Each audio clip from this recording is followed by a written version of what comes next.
Apakah ada orang di tempat ini yang engkau merasakan pada malam ini? Engkau seperti kehilangan kasih mula-mula. Kau seperti kehilangan akan cintamu mula-mula dengan Tuhan Yesus. Jika itu engkau taruh tanganmu pada dadamu dan biarkan Tuhan Yesus sendiri yang menjamahmu. Biar Roh Kudus sendiri yang hari ini memenuhi engkau. Ada banyak orang, mereka telah kehilangan kasih mula-mula. Kasih mula-mula bicara tentang cintamu pertama dengan Tuhan. Kasih mula-mula seperti engkau punya gelora cinta dengan pasanganmu. Dan itu sudah hambar, itu bahkan sudah hilang. Dan kalau ada orang di tempat ini yang hari ini engkau hanya melayani dengan rutinitas, membaca firman Tuhan dengan rutinitas, saudara beribadah dengan rutinitas, seperti sudah tidak ada gairah lagi. Seperti sudah tidak ada yang namanya hati yang berdebar-debar. Ketika engkau seperti pertama kali engkau ketemu dengan orang yang engkau cintai, engkau kasihi. Kau pernah bersama dengan Tuhan Yesus. Kau kangen terus dengan Tuhan. Kau maunya dekat terus dengan Tuhan. Kau maunya terus engkau membacakan firman Tuhan. Kau maunya pokoknya perkara-perkara Tuhan. Engkau tetap pergi ke gereja, bahkan mungkin pelayanan, tetapi kau tahu ada sesuatu yang miss. Ada sesuatu yang kosong. Ada sesuatu yang engkau tahu dan engkau tahu. Ada sesuatu yang hilang pada hatimu dengan Tuhan Yesus.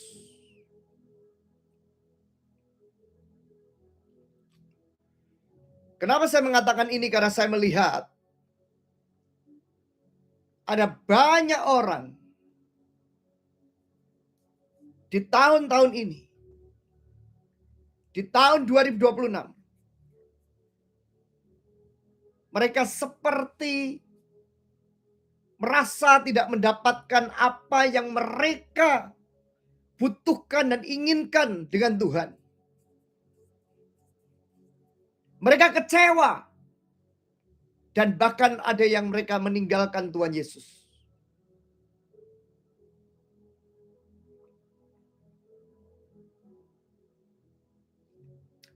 Saya melihat di tahun 2026 ini roh kesuaman akan mengambil, akan merusak fondasimu, pilarmu dalam kehidupan rohanimu bersama dengan Tuhan Yesus. Saya merasakan ada sesuatu yang sangat-sangat jahat pada masa-masa akhir ini. Dan itu membuat engkau seperti merasakan bahwa engkau nggak akan perlu Tuhan lagi. Engkau nggak akan perlu, kau bisa melakukan semuanya dengan kekuatan manusiamu. Tapi sebenarnya iblis mau melakukan seperti itu. Iblis mau saudara dan saya terus mempertanyakan Tuhan. Iblis mau saudara dan saya untuk keluar dari jalur proteksinya Tuhan Yesus.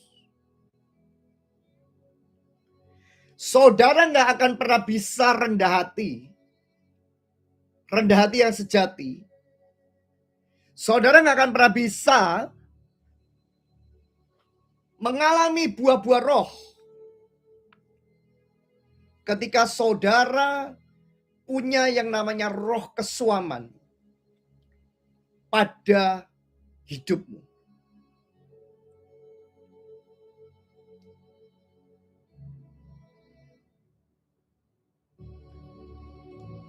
Siapa yang tahu bahwa apa yang saya sampaikan di pesan tahun 2026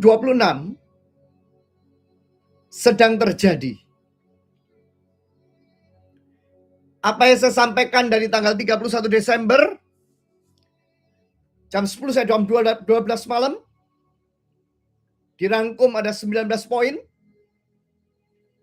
sedang terjadi hari-hari ini.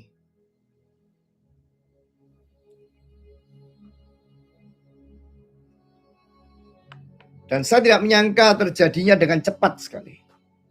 Dengan cepat sekali.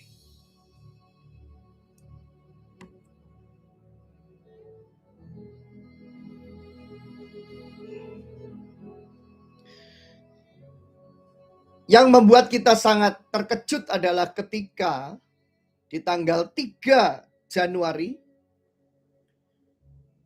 seluruh dunia dikejutkan dengan penangkapan daripada Presiden Venezuela. Dan presiden ini adalah presiden yang setiap orang tahu, rakyatnya tahu, diktator. Dan bahkan membiarkan kejahatan. Bahkan menjadi salah satu otak di belakang daripada obat-obatan. Dan kalau saudara lihat di Alkitab dikatakan,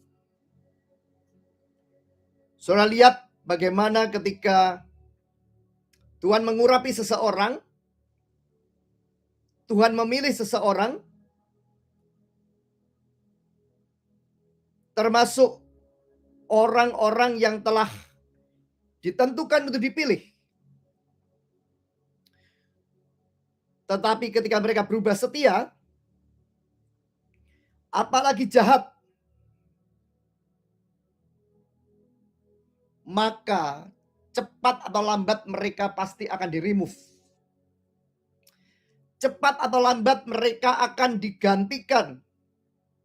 Bahkan kata kasarnya dipecat, bahkan digulingkan, dikudeta,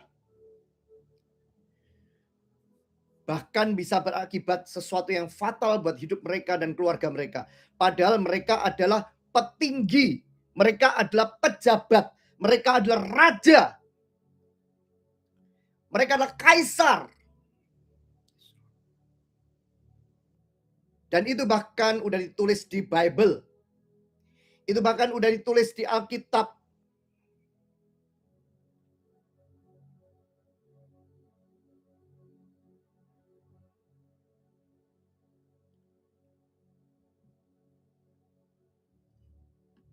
Saudara, segala sesuatu itu Tuhan izinkan. Dan saya menyampaikan pesan di butir keempat hari itu, poin keempat. Firaun, masanya Firaun akan turun. Betul saya nyampaikan itu ya? Anda yang jadi saksi. 31 Desember 2025. Saudara bisa cari melalui akan YouTube.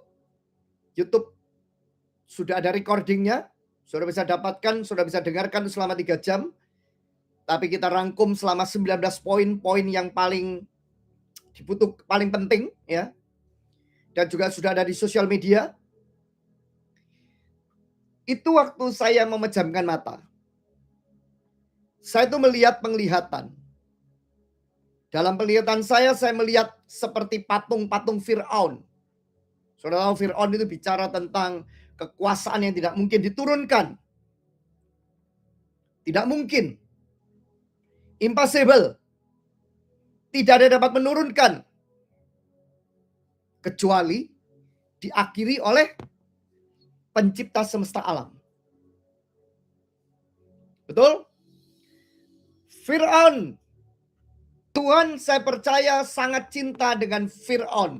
Dia tetap jiwa-jiwa. Walaupun dia tidak percaya dengan Tuhannya orang Israel. Fir'aun dikasih kesempatan sampai 10 kali peringatan. Sudah tahu bahwa Tuhan cinta semua jiwa-jiwa. Bahkan presiden, bahkan pemimpin, bahkan raja, bahkan orang-orang yang jahat pun, yes Lord, masih diberi kesempatan oleh Tuhan untuk merendahkan hatinya bertobat. Setuju? Saudara, cerita kekuasaan raja-raja, cerita kekuasaan daripada orang-orang yang dikatakan untouchable, sudah ditulis di Bible, sudah ditulis di Alkitab. Bahkan ada seorang raja yang sangat berkuasa, yang sangat ditakuti, yang punya kekuasaan yang dahsyat besar, tidak dapat dikalahkan oleh siapapun. Siapa saudara? Terakhirnya, dia memilih mengambil keputusan yang benar, yaitu dia merendahkan hatinya. Dia mengakui Raja Sorga, rajanya orang Israel. Hari itu ketika dia mengukur segala sesuatu dengan aku, dan kesombongannya sampai ke langit, dan tercium bau mencuri kemuliaan Tuhan dan menantang Tuhan. Seorang bernama Raja Nebukadnezar dibuat jadi sindrom seperti orang gila jabatan. Saudara tahu orang gila jabatan, saudara? Yes, saudara tahu orang gila kekuasaan, saudara? Mereka nggak puas dan mereka akan pakai segala cara untuk menghancurkan lawannya, untuk mengambil alih, untuk ingin menjadi yang super, yang seperti malaikat. Tapi ternyata di hadapan Tuhan, Tuhan yang tersenyum dikatakan, remove orang ini. Dan sejarah mengatakan Nebukadnezar, dia direndahkan sampai, saudara bisa pernah bayangkan nggak kenapa Nebukadnezar dikatakan kukunya panjang-panjang seperti binatang? Kalau saudara mencari bagian daripada Nebukadnezar, ya, saudara mencari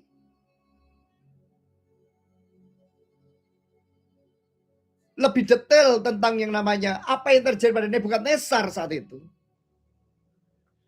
Dia itu mengalami sindrom yang namanya sindrom kekuasaan yang sungguh-sungguh dia pokoknya mau menjadi tapi dengan segala cara. Begitu ada yang menjadi lebih besar daripada dia akan merasakan tersaingi dan dia harus menjadi daripada orang ini. Dan orang seperti ini bahaya, saudara. Dan Anda bayangkan hari itu, kalau sampai dikatakan dia dihalau dari istana, dan sampai modelnya nggak seperti raja yang tampan, saudara, seperti kayak binatang, saudara, pasti yang namanya pikirannya, akal budinya, ya, itu benar-benar dicabut dari hidupnya dia. Maka dikatakan dia seperti animal, saudara.